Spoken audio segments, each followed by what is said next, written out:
5.5, according to the Companies Act, Act 61 of 1973, it's now 2008, the directors may repurchase shares only if the liquidity of the business is acceptable. Quote and explain 3 financial indicators that provide evidence that they have complied with the Act. In other words, we need to focus on the liquidity ratios. Now we know liquidity has to do with our ability to cover short-term liabilities with short-term assets. In other words, it has to do with our working capital, where working capital is our current assets minus our current liabilities.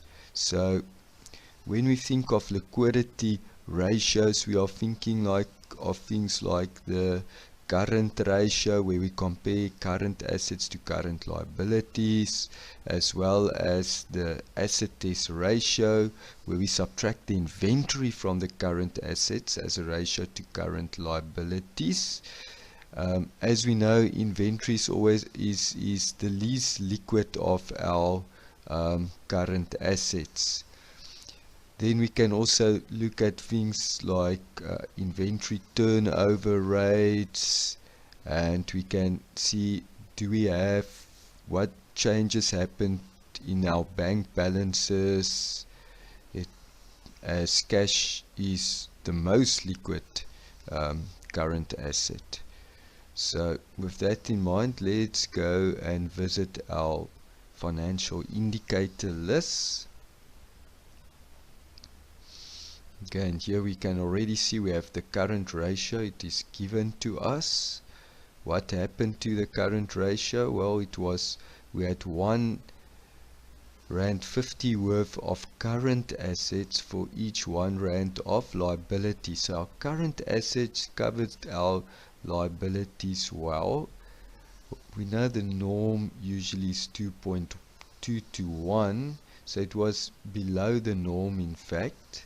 And then in 2013 we have R1.90 worth of current asset for each current liability, for each R1's current liability.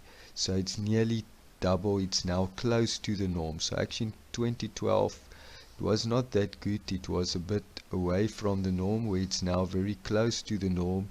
And the encouraging thing is that it increase. The direction is positive. Asset test ratio, we now have to go back to our solution. Remember, we calculated that earlier.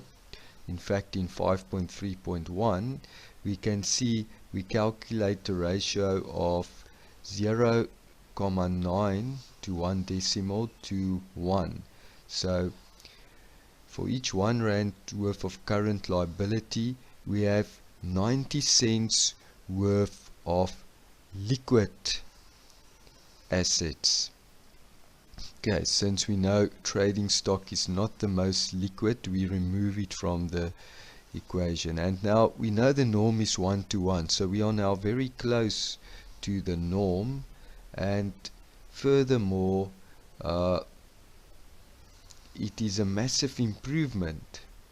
The previous year we only have 40 cents of liquid assets for every R1 worth of current liability. So now we already have 2. We also have the turnover rate of stock. We see it was last year, or 2012 rather, 6.6 times. Whereas in 2013 it's 8.7 times.